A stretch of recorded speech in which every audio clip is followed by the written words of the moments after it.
ہوتا ہے تو ماں کتنی تکلیف کو برداشت کرتی ہے، متلی آتی ہے، قے آتی ہے، طبیعت ناساز ہوتی ہے، اسپتالوں میں لے جاتے ہیں، ڈاکٹروں کے پاس لے جاتے ہیں، پتہ نہیں کیا کیا علاج معالجے ہو رہے ہوتے ہیں، وہ بہت پریشان ہوتی ہے، کئی چیزیں کھانے سے انکار کر دیتی ہے۔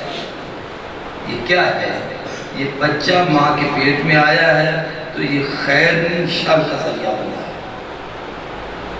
ہر آدمی اپنے ماں باپ کو ایذا دیتا ہے، تکلیف دیتا ہے، یہ علیحدہ بات ہے کہ ماں اس تکلیف کو خوشی سے سہتے ہیں، برداشت کرتی ہے کہ اللہ مجھے بیٹا دے گا، بیٹی دے گا، اللہ مجھے صاحب اولاد کرے گا، لیکن یہ تکلیف ہوتی ہے۔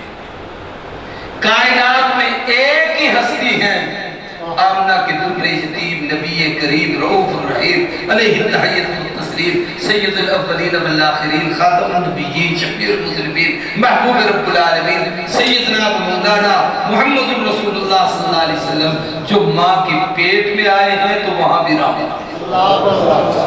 بیوی کہتی ہے جب بچہ میرے بطن اتھر میں تھا کبھی مجھے متلی نہیں آئی، کبھی مجھے قے نہیں آئی، کبھی مجھے پریشانی نہیں آئی، بلکہ میں حیران ہوتی تھی کہ جب یہ بچہ میرے پیٹ میں تھا اگر میں بکریاں چلانے کے لیے جاتی تھی تو بکریاں میرا چہرہ تکتی رہتی تھی، اور جب آتی تو پیٹ بھر کے آتی تھی۔ جب یہ بچہ میرے پیٹ میں تھا تو یہ عجیب کیفیت پہ میں دیکھتی تھی کہ میں کسی درخت سے گزرتی، درخت جھک کر مجھے سلامیاں کرتے تھے، میں پتھروں سے گزرتی، آواز آتی تھی ابشری لکی یا آمنہ انکی قد حملت بسید الاولین والآخرین اذا ولدت فسمیہ محمد۔ آمنہ تجھے مبارک ہو، اللہ کی سب سے بڑی امانت، کائنات کے سب سے بڑے سردار محمد تیرے پیٹ میں ہے، جب اس بچے کو جنے تو اس کا نام محمد رکھ دے۔ سمجھانا یہ چاہتا ہوں ماں کے پیٹ میں بھی رحمت ہے۔ ہر بچہ جب دنیا میں آتا ہے، پیدائش ہوتی ہے، ماں زندگی اور موت کی کشمکش سے گزرتی ہے۔ میں حضور کی رحمت آپ کو سمجھانا چاہتا ہوں، ہر عورت، بلکہ کئی عورتیں اپنا دم دے بیٹھتی ہیں، جان نکل جاتی ہے۔ میری ایک اپنی بھانجی اس حالت میں دنیا سے گئی،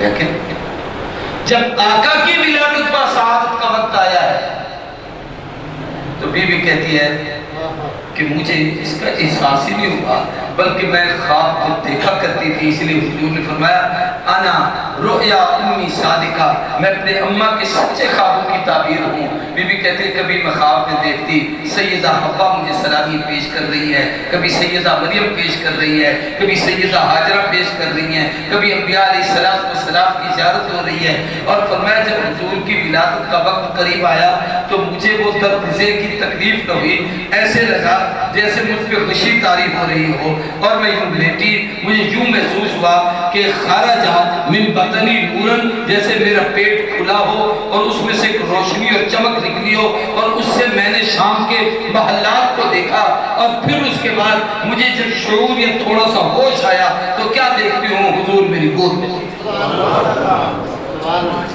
ہر بچہ پیدائش کے بعد غسل دیا جاتا ہے، خیال کیا کہ غسل دیں، اور میں بولے دا رسول اللہ طاہرہ مطہرہ، جو پوری کائنات کو پاک کرنے آیا ہے تو اسے کیا پاک کرو گیا؟ بولے دا رسول اللہ مختوناً، ختنہ کیا ہوا تھا۔ حکمت کی باتیں ہیں، بڑی باتیں، عنوان بڑھ جائے گا۔ کوئی تو ختنہ کرتا ہے نا، اور اس بچے کو ہاتھ تو لگاتا ہے نا۔ میرے رب کی غیرت نے برداشت نہیں کیا کہ میرے نبی کی چشتوں کے ہاتھ،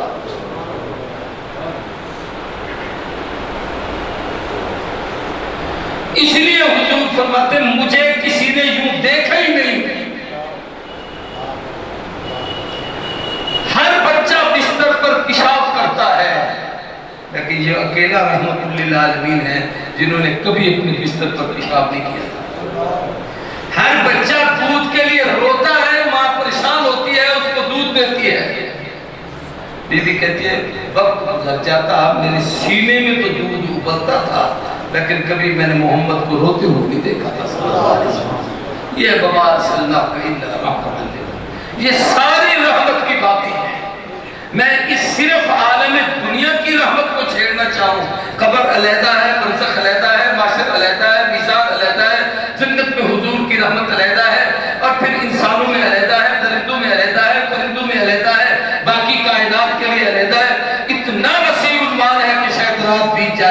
لیکن اس کے ایک دو نمونے آپ سے عرض کرنا چاہتا ہوں۔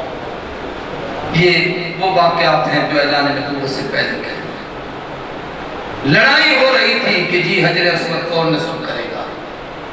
حضور آئے تو کافروں نے بھی کہا جاز صادق جواد امین، دیانتدار سچا امانتدار آ گیا ہے، جو فیصلہ کرے ہم قبول کریں گے۔ نبی کریم صلی اللہ علیہ وسلم نے ان کو سلجھایا، اجا وہ مسئلہ حل کیا۔ کسی نے کہا تھا کہ فلسفی سے کھل نہ سکا، جو نکتہ بنوں سے حل نہ ہوا، وہ ایک راز کملی والے نے کھول دیا چند شام میں۔ پھر کمال نبوت یہ ہے کہ ہر ایک کے لیے رحمت بن کر آئے ہیں۔ غلام ہیں تو ان کے لیے رحمت ہے۔ سیدنا زید کہتے ہیں بچہ تھا وہ ان کے قدموں میں آیا، زندگی گزری، لیکن حضور نے کبھی مجھے یوں نہیں کہا یہ کام یوں کیوں کیا ہے، یہ ایسے۔ آج ہمارے ہاں بچوں پر، کم سنوں پر جو ظلم و زیادتی ہوتی ہیں، میں لاہور میں بیٹھا ہوں، قصور کے واقعات، ارد گرد کے واقعات آپ کے سامنے ہیں۔ ایک عورت حضور کے پاس آئی، اس کے ساتھ ایک چھوٹا سا بچہ تھا۔ بچے کا کام کھیلنے ہوتا ہے۔ اللہ کے محبوب بیٹھے تھے تو اس نے آ کر کوئی مسئلہ پوچھا، تو بچہ کھیلتے کھیلتے اس طرف سے آیا تو حضور صلی اللہ علیہ وسلم کے دائیں کندھے اور گردن کے درمیان یہ جگہ ہے، یہاں پر گول چھوٹے چھوٹے پیزابی انڈے کی شکل میں تل مبارک تھے، اور ان تلوں کے اندر اسی کالے تلوں کے ساتھ لکھا ہوا تھا محمد رسول اللہ و خاتم النبیین، یہ حضور کی ختم نبوت کی مہر تھی۔ اب وہ بچہ جو تھا، تو بچے کو آپ کبھی اٹھائیں تو سب سے پہلے آپ کے چہرے پہ جو چیز نمایاں ہوگی اس کو ہاتھ لگائیں۔ بچے کو اٹھائیں، وہ چشمے میں ہاتھ ڈال دیا، ماسک پہنا ہوا ہے اس میں ہاتھ ڈالے گا، داڑھی رکھی ہوئی ہے اس میں ہاتھ ڈالے گا، کسی کو یہاں پر کوئی تل ہو تو وہ اس میں ہاتھ ڈالے گا۔ یہ بچے کی فطرت ہے۔ تو بچہ کھیلتا کھیلتا ادھر آ کے کھڑا ہو گیا اور حضور کے تلوں کو یوں پکڑ کے کھینچنا شروع کر دیا، کھیلنا شروع کر دیا۔ وہ اس کی بات پر پریشان ہوئی، اس نے اشارہ کیا، حضور نے دیکھ لیا، فرمایا بچہ ہے اس کو کھیلنے۔ وقت کا گزر گیا، ایک عرصہ بیتنے کے بعد حضور کا زمانہ گزر گیا ہے۔ بعد والے لوگ بیٹھ کر باتیں کرتے ہیں نا، جیسے جی میں نے فلاں بزرگ کو دیکھا ہے، ہماری مسجد میں فلاں عالم آئے تھے، اس وقت ان کا یہ زمانہ تھا، پھر میں نے فلاں کا دور بھی دیکھا، یہ بوڑھے باتیں سارے بتاتے ہیں، ہم نے فلاں بزرگ کو دیکھا ہے، فلاں عالم کو دیکھا ہے۔ تو باتیں کرنے والے کر رہے تھے، یار حضور کا دور تم میں سے کس کس نے دیکھا؟ یہ بعد والے پوچھنے، اس سے بھی پوچھا کہ آپ کو بھی کوئی حضور کا زمانے کی بات یاد ہے؟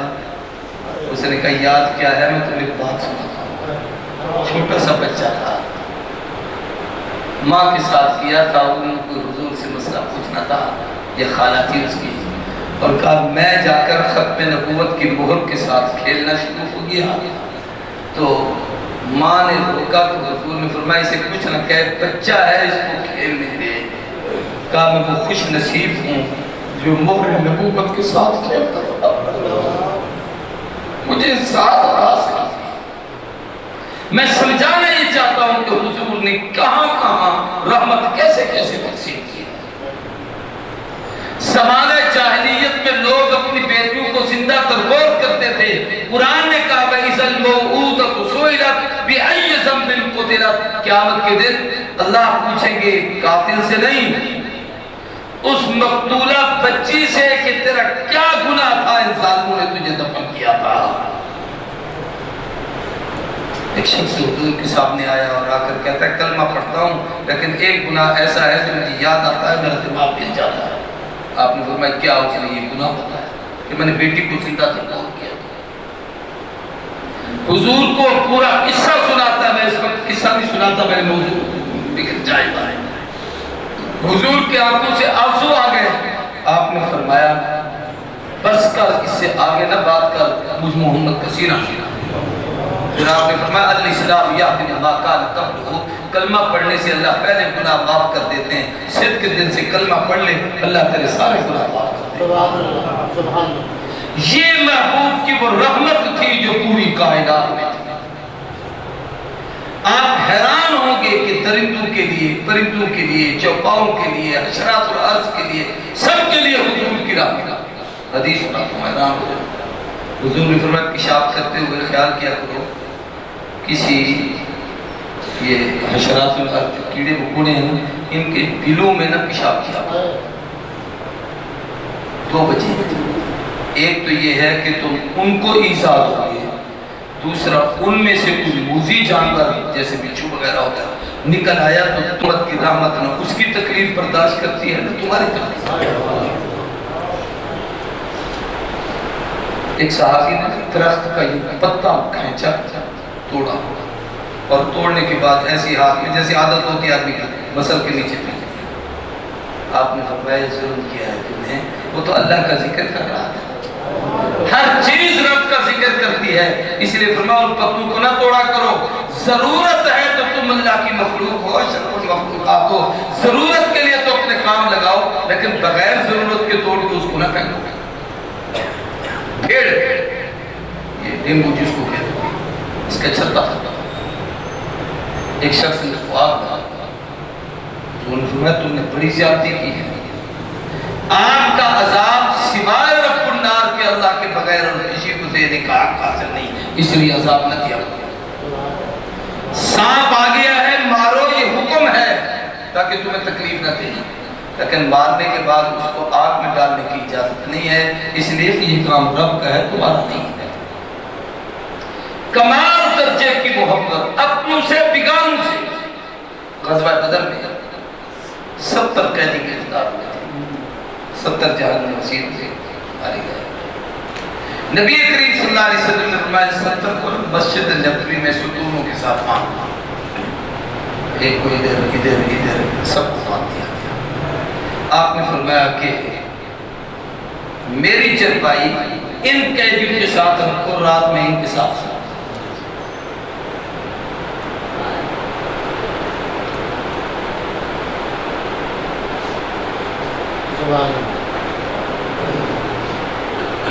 ناراض نہ ہو تو آپ کوئی دنیا پر کوئی سپریڈنٹ ہے کبھی قیدوں کے ساتھ ایک رات گزار سکتا ہے؟ حضور نے فرمایا میری چرپائی کے ساتھ۔ صحابی پہرے پر موجود تھے، وہ رات کو یوں ادھر سے چکر لگاتا ہے مسجد نبوی وہاں تک، وہاں سے جاتا ہے یہاں تک، اور ان قیدوں کو دیکھ رہا ہے، اور ساتھ آقا کو بھی دیکھتا ہے کہ حضور کو نیند نہیں آ رہی۔ پوچھتا ہے محبوب خیر ہے، نیند نہیں آتی؟ حضور نے فرمایا یہ قیدی ضرور ہیں لیکن ان کو جو کس کے باندھا گیا ہے اور ان کی مشقیں کسی گئی ہیں ان میں سے میرا چچا عباس بھی ہے، کافر صلیب ہے تو میرا چچا خون کا رشتہ ہے، اور اس کے کراہنے کی آواز میرے کان میں آتی ہے جس کو میں محمد برداشت نہیں کر سکتا۔ کہتا اس لیے نہیں ہوں کہ اس کو چھوڑ دو کہ باقی جو گزرے ہوئے ہیں سب کے لیے قانون برابر ہے۔ حدیث میں آتا ہے حضور کو نیند نہیں آ رہی ہے تو صحابی نے جلدی سے جا کے حضرت عباس کی گرے ان کو نیند آئی، حضور پھر بھی جاگ رہے ہیں اور آ کے کہتا ہے آقا عباس سو گئے آپ تو سو جائیں۔ اور میں قیامت کے دن میں گھر رب نے پوچھ لیا محبوب چچے کی فکر تھی باقیوں کا خیال نہیں تھا، میں اپنے مالک کو کیا جواب دوں گا؟ جب تک سب کو نہیں آزاد کرو گے چھوڑو گے اس وقت تک میں محمد نہیں رہا۔ یہ وہ کمال رحمت ہے کہ حضور امت میں تقسیم کی ہے، ہر ایک کے ساتھ رحمت ہے، آدمی کمال کا حیران ہو جاتا ہے کہ اتنی رحمت للعالمین۔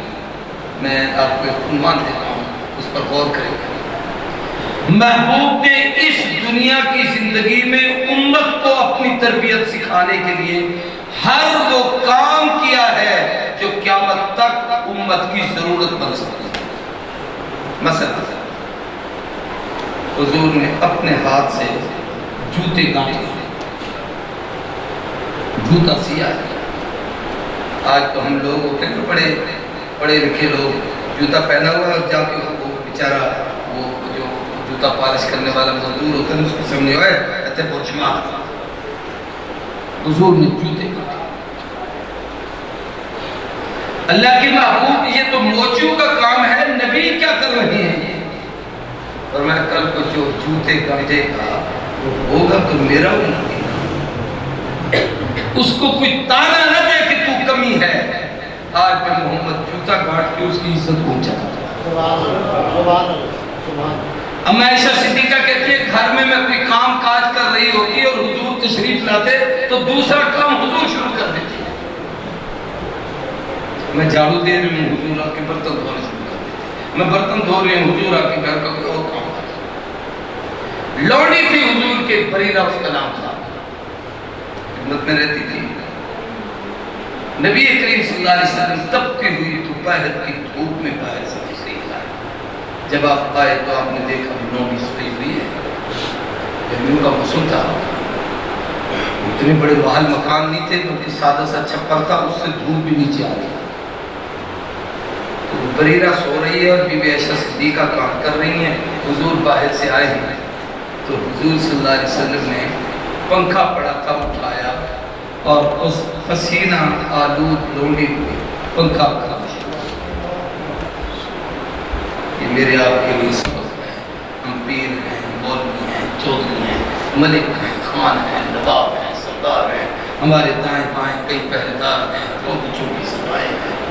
کائنات کا وہ سردار نبی جس کو اللہ نے نبیوں کا نبی بنایا ہے، امام الانبیاء بنایا ہے، سید الانبیاء بنایا ہے، اپنی اس قربت پہ لے گئے ہیں کہ مع اللہ وقت اللہ سعودی ملک المقرب البلا نبی المرسل، کہ میں خدا کے قرب میں اس جگہ پہ پہنچا جہاں کوئی نبی بھی نہیں تھا، کوئی فرشتہ بھی نہیں تھا، ایک میں تھا، ایک میرا رب تھا، وہ دیتا رہا، میں لیتا رہا، نہ اس کے خزینے میں کمی نہ میرے سینے میں۔ اتنے اونچے مقام والا نبی لوڈی کو پنکھا کرتا ہے۔ کبھی سوچیں ہم کیا زندگی گزارتے ہیں۔ ہم لوگ نے دیکھ کے بی بی عائشہ توڑتی ہوئی ہے، کہا اللہ کی بات نکرانی ہے، لوٹی ہے، اس کا خرید ہے، آپ کائنات کے سردار ہیں، اس کا کام ہے آپ کی خدمت کرے، آپ اس کے لیے کیسے پنکھا کر رہے ہیں؟ پنکھا مجھے دے۔ رحمت کائنات، رحمت جملہ سنو، میں عائشہ مجھے رب نے کہا ہے حل جزاء الاحسان الا الاحسان، نیکی کا بدلہ نیکی سے دیا کرو۔ جب میں سوتا ہوں تو لوڈی پنکھا کرتی ہے، آج دو سوئی ہوئی ہے، دوپہر کی گرمی دھوپ ہے، تو میں محمد اس کے احسان کا بدلہ اٹھاتا ہوں۔ یہ ہے وہ محبوب کی سیرت۔ کئی کئی دن کے فاقے ہوتے تھے لیکن اپنی ذات پر دوسروں کو ترجیح دی جاتی۔ حدیث کی کتابوں نے پڑھا، معروف واقعہ ہے، حضرت ابو ہریرہ حضور کے پاس ان اصحاب صفا میں سے ہے جو تقریباً 70 سے 200 تک ان کی تعداد ہوتی تھی، ان میں کمی بیشی ہوتی رہتی تھی، کبھی حضور کے پاس رہتے تھے، اور وہ صفا جو لوگ مسجد نبوی ہے دیکھ کے آئے، وہ اونچا سا ایک تھلا بنا ہوا ہے، اس پر وہ بیٹھ کر پڑھتے تھے۔ میں کہا کرتا ہوں اب بھی جو جا کر وہاں بیٹھ کے پڑھے تو سمجھ لو کہ میں محمد رسول اللہ کے ان شاگردوں کی لسٹ میں آ گیا ہوں جو اس جگہ پر بیٹھ کے پڑھ رہے ہیں جہاں ابو بکر، عمر، عثمان علی ثلاثہ سعد سعید حضور کے پاس بیٹھ کے دین پڑھتے تھے۔ پہلی مرتبہ میں حج پہ جا رہا تھا تو ہمارے بزرگ تھے مولانا، مجھے فرمانے لگے مسجد نبوی میں جا کر خصوصاً صفحہ پر بیٹھ کر وہاں حدیث زبانی یاد کرنا کہ ابو ہریرہ بیٹھ کے حدیث یاد کرنا۔ میں نے اس جگہ پر بیٹھ کر 200 حدیث اور وہ بھی ساری فضائل مدینہ پر میں نے یاد کیا۔ وہاں عرب سے ایک کتاب لی آثار مدینہ الرسول، اس میں مدینہ کی اہمیت، فضیلت، اس پر کتاب روایتیں، پھر میں نے وہ لی اور اس کو زبانی یاد کیا تاکہ وہ سنت ادا ہو جائے کہ صحابہ یہاں بیٹھ کر حضور سے سیکھتے۔ ابو ہریرہ کہتے بھوک پیاس کی شدت نے انتہا کر دی مانگنے سے، ویسے منع ہے کہ کسی کے سامنے کیسے ہاتھ پھیلائے۔ سیدنا ابو ہریرہ کہتے ہیں ایک دن میں دیکھا حضرت ابو بکر صدیق آ رہے ہیں تو ان کا صدیق بڑا سخی ہے، چلو باتیں کرتے ہوئے ان کے گھر تک جاتا ہوں، کچھ کھانے پینے کو مل جائے گا۔ جب یہ وہاں پہنچے تو حضرت ابو بکر نے کہا اچھا سلام علیکم، فرمایا کہ سمجھ گیا کہ ان کے گھر میں بھی رب کے نام کے سوا ہو چکا۔ حضرت عمر ملے، ان کے ساتھ چلتے چلتے یہی بات، پھر حضور بھی محبوب کے ساتھ باتیں کرتے ہوئے جب میں وہاں تک پہنچا تو حضور نے میرے چہرے کو دیکھا، نگاہ مجھ سے ٹپکتی ہے، ادا مجھ سے بھیجتی ہے، محبت کون کہتا ہے پہچان ہی نہیں سمجھ آ گیا کہ اس کا کیا حال ہے۔ حضور ابو ہریرہ ٹھہرو میں گھر سے ہو گیا اندر تشریف لے گئے اور سیدہ عائشہ صدیقہ سے فرمایا گھر میں کوئی کھانے کی چیز ہے؟ محبوب اور تو کچھ نہیں، ہمسائی عورت نے دودھ بھیجا ہے وہ میں نے آپ کے لیے رکھ لیا۔ ہم کہتے ہیں نا پہلے ہم فرمایا وہ دودھ اٹھا دو، میرے شاگرد بھوکے اور پیاسے پہلے ان کو پلاتا ہوں ہم پاؤں۔ باہر لائے سارے صحابہ کو اکٹھا کیا جتنے تھے ابو ہریرہ سب کو پلاؤ۔ کہتے میں نے سوچا آپ کا سب سے زیادہ میدا مجھے کہہ دیتے ہیں، میرا تو پیٹ بھر جاتا ہے، چلو ان کا نکل کے جاتا ہے، لیکن محبوب کا حکم تھا سب۔ آخر میں پھر مجھے کہا اب تو بھی پی، میں نے خوب پیا اور میں ثم شربت پھر پی، میں نے پھر پیا اور میں پھر پی، میں نے پھر پیا۔ میں نے کہا حضرت اب تو حد تک تو پہنچ گیا ہے، جی بھر گیا ہے، جملہ سنو دل کو۔ اور میں ابو ہریرہ جیسے تم بھوکے ہوئے ایسے میرے اہل خانہ بھی اور میں بھی بھوکا ہوں، اب تم سب کا بچا ہوا میں محمد۔ ہم تو مسلمان کا جھوٹے نہیں، ہم تو کسی غریب کے پانی پینے کا گلاس لیتا ہے، امیر کے پانی پینے کا گلاس لیتا ہے، ہم تو ایک دوسرے کو اپنی جگہ اپنے قریب بھی نہیں آنے دیتے۔ محبوب کی سیرت کا تقاضا یہ ہے کہ ہمیں حضور کی عملی زندگی کو پڑھنا چاہیے، اور اس کے لیے بہت ساری کتابیں ہیں، علماء نے اس پر بڑی محنتیں کی ہیں۔ اس میں رسول اکرم نے کہا ہے دریافت کی کتاب، اس میں ایک ایک عمل کو تفصیل سے انہوں نے لکھا ہے، کھانے کے طریقے، پینے کے طریقے، سونے کے طریقے، زندگی گزارنے کے طریقے، بیوی بچوں میں رہنے کے طریقے۔ اور ایک بات یاد رکھیں، حضور کی ساری سیرت جو ہم تک پہنچی ہے اس کے دو راستے ہیں، ایک ہے باہر کی زندگی، میں اس وقت گھر میں نہیں ہوں، باہر مولانا باہر ہے، آپ حضرات باہر ہیں۔ ایک ہے باہر کی زندگی کہ میرا دوستوں سے تعلق کیسا ہے، ان کے ساتھ رہنا کیسا ہے، کھانا کیسا ہے، پینا کیسا ہے، ان کے ساتھ میرے معاملات کیسے ہیں، میری معاشرت کیسے ہے، میری تجارت کیسے ہے، یہ باہر کی زندگی۔ ایک ہے گھر کے اندر کی زندگی، بیوی بچوں سے تعلق کیا ہے، بیٹیوں سے تعلق کیا ہے، بیٹوں سے تعلق کیا ہے، ان کو پیار کتنا دیتا ہوں، ان سے محبت کتنی کرتا ہوں، ان کی ضرورت کو کتنا پورا کرتا ہوں۔ تو حضور کی پوری زندگی ان دو راستوں سے آئی ہے، باہر کی زندگی صحابہ نے جمع کی ہے، اندر کی زندگی آپ کی ازواج، آپ کی بنات اور آپ کے اہل بیت نے جمع کی ہے۔ اہل بیت کو چھوڑو تو اندر کی سیرت نہیں ملتی، صحابہ کو چھوڑو تو باہر کی سیرت نہیں ملتی۔ مسلمان وہ ہے جو صحابہ اہل بیت دونوں کا احترام کرتا ہے اور دونوں پر یقین رکھتا ہے کہ جو کچھ نبی نے ان کو دیا ہے انہوں نے امت کو پہنچا۔ اللہ ہم سب کو عمل کی توفیق دیں، حضور کی سیرت کو سمجھنے کی توفیق دیں۔ یہ میری کتاب ہے برطانیہ کے بات ہیں، میں سبق کیا تھا میں نے، اس میں جو میں نے تقریریں کی، اس کو پڑھ کر آپ کو یقیناً ایک تسکین ملے گی کہ دیار خیر میں ذکر خیر، محبوب کا تذکرہ کیسے ہے۔ یہ میری ایک محنت ہے، یہ حضور کی 63 سالہ زندگی کا کیلنڈر ہے، جس میں آپ کے اصحاب، ازواج، خاندان، کاتبان وحی، دربار رسالت کے سفیر، 27 جلدوں میں شرکت، 63 سالہ حضور کی زندگی کا نچوڑ خلاصہ۔ اس میں بڑی علمی باتیں کمال کی ہیں، بلکہ اگر میں ہدیہ پیش کر دوں، آپ کی جماعت اجازت دے دے تو اسے یہاں مسجد میں خوبصورت جگہ پر آپ وضع کر دینا، تاکہ جو آئے حضور کی سیرت کو پڑھے۔ باہر گاڑی کھڑی ہے، وہاں سے آپ چاہیں تو لے بھی سکتے ہیں، تو تذکرہ نہیں ہے۔ میری کتاب ہے حضور کی سیرت پر تذکرہ محبوب کی بنیاد، اس میں 200 کمالات نبوت وہ جمع کیے ہیں جو صرف حضور میں ہیں، پہلے نبی ویسے تو نبی ہر نبی اپنے کمالات میں ممتاز ہوتا ہے، لیکن اس کے اندر ہے، لیکن وہ کتاب بچہ کہہ رہا ختم ہو گئی، کیونکہ ہمیں بھی ہفتہ ہو گیا گھر سے نکلے ہوئے، تو آپ کے نصیب میں ہوگی تو آ جائے گی انشاءاللہ۔ یہ ایک اللہ کے نبی کا خط ہے۔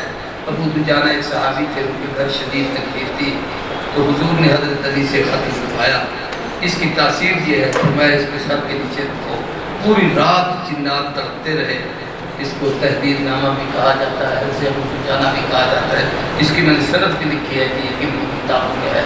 اس طریقے سے حضور صلی اللہ علیہ وسلم نے وہ حضرت سیدنا ابی ابن کعب انصاری کو 33 آیات کی منزل، ایک آدمی پہ جنون بے ہوشی ہو گئی. یہ پرانی علاج ہے، جیسے آپ کہتے ہیں نا یہ ہومیوپیتھک طریقہ علاج ہے، یہ دیسی طریقہ علاج ہے، یہ ایلوپیتھک طریقہ علاج ہے، یہ روحانی طریقہ ہے. تو اس کو پڑھیں اور مریض کے گھر میں اس کو حافظہ بھی کریں. اللہ آفات اور بلیات سے محفوظ فرماتے ہیں. اللہ ہم سب کی حاضری کو قبول کرے، جو کچھ کہا ہے اللہ منظور کرے. یادگار اسلام مولانا عبدالکریم ندیم صاحب ہمارے ایمانوں کو منور کر رہے تھے. اللہ سے دعا ہے کہ اللہ ان کے علم میں، عمل میں، عمر میں اور برکتیں عطا فرمائے. انجمن نور الہدا کی جانب سے، قاری جاوید اقبال صاحب کی جانب سے، آپ سب کی جانب سے میں حضرت کا شکریہ ادا کرتا ہوں. اللہ سفر میں جتنی بھی سہولتیں آتی ہیں اللہ ان سب سے محفوظ فرمائے، اور اللہ تبارک و تعالیٰ ان کو اسی طرح اللہ اور اللہ کے رسول کا پیغام پہنچانے کی توفیق دیے. الحمدللہ رب العالمین، والصلاة والسلام علی سید الانبیاء والمرسلین. اللہم احسن عاقبتنا فی الامور کلها واجرنا من خزي الدنیا وعذاب الآخرہ. اے اللہ ہم سب کی اس حاضری کو قبول فرما. اے اللہ یہ جتنے نشست پہ بیٹھے ہیں میں سمجھتا ہوں کہ کوئی ایک لمحہ بھی ہمارا ضائع نہیں ہوا. یا تیرا تذکرہ ہوا، یا تیرے محبوب کی سیرت کے تذکرے ہوئے، یا تیرے محبوب کے یاروں کے تذکرے ہوئے. اے اللہ ان پر ہمیں عمل کی توفیق عطا. اے اللہ عملی زندگی میں ڈھال دے. اس انجمن نور الہدا جن نے اس مرکز کو قائم کیا ہوا ہے ان کو اپنی رحمت کی شایع نشان میں جزا عطا فرما. حضرت خطیب صاحب مولانا یہ محنت کر رہے ہیں آپ کے خادم مسجد. اے اللہ ان سب کی خدمات کو قبول فرما. اے اللہ ہمارے بدن کے چپے چپے کی حفاظت فرما. اس ملک کو اندرونی بیرونی خطرات سے محفوظ فرما. عالم اسلام کے لیے فتح نصرت کے دروازے کھولے. فرانس میں جو کچھ ہوا ہے سب اس کی مذمت کرتے ہیں. یہ مسجد ایک وہ تقدس کی جگہ ہے جہاں ذکر حبیب تو ضروری تھا، اس کا تذکرہ کر کے شاید میں اس کے تقدس مسجد کا نام آباد کروں. لیکن ہم وہ بد دعا کرتے ہیں کہ اللہ کے نبی نے نمازوں میں دعا کی تھی اور آپ نے باقاعدہ قنوت نازلہ پڑھی تھی تاکہ اللہ ان ظالموں کو تباہ و برباد کرے جو رحمت کائنات کی، نبوت کے، رسالت کے، قرآن کے، مدارس کے، مساجد کے دشمن ہیں. اللہ ہدایت کے قابل ہے تو ان کو ہدایت دے. اگر ہدایت کے قابل نہیں تو اللہ چن چن ان کو ذلیل کر، ان کو رسوا کر. اے اللہ ہمارے مساجد مدارس کی حفاظت فرما، ہمارے دینی اداروں کی حفاظت فرما. اس وقت یہ کورونا کی وبا کا پھر ہم سن رہے ہیں، ہمارے مدارس ابھی شروع اور ان مدارس میں بھی بڑی امتحانات اس وقت آزمائشیں ہیں. کیونکہ رمضان پارک میں ہم لوگ بھاگ دوڑ کرتے تھے، راجوں کو ٹھیک نہیں مانگ رہا دعا کی درخواست کرتے تھے، لیکن وہ کورونا کی نظر ہو گیا. لیکن الحمدللہ مدرسے چل رہے ہیں، تعلیم شروع ہے. کیسے گزارا کرتے ہیں وہ رب اور بندے کے درمیان معاملہ ہے. دعا فرمائیں اللہ پہ مدد فرمائے، سب کے حالات بہتر فرمائے، تمام اداروں کی حفاظت فرمائے. اللہ اس مرکز کو جس میں اتنی اجتماعیت آج میں نے دیکھی ہے، اس وحدت اور اجتماعیت میں ان سب کو ہمیشہ اکٹھا رہ کر اس کو آباد کرنے کی توفیق عطا فرما. مولانا کی علم و عمل میں ان علماء کی خدمات اے اللہ قبول منظور فرما، آخرت کی نجات کا ذریعہ بنا. صلی اللہ تعالی علیہ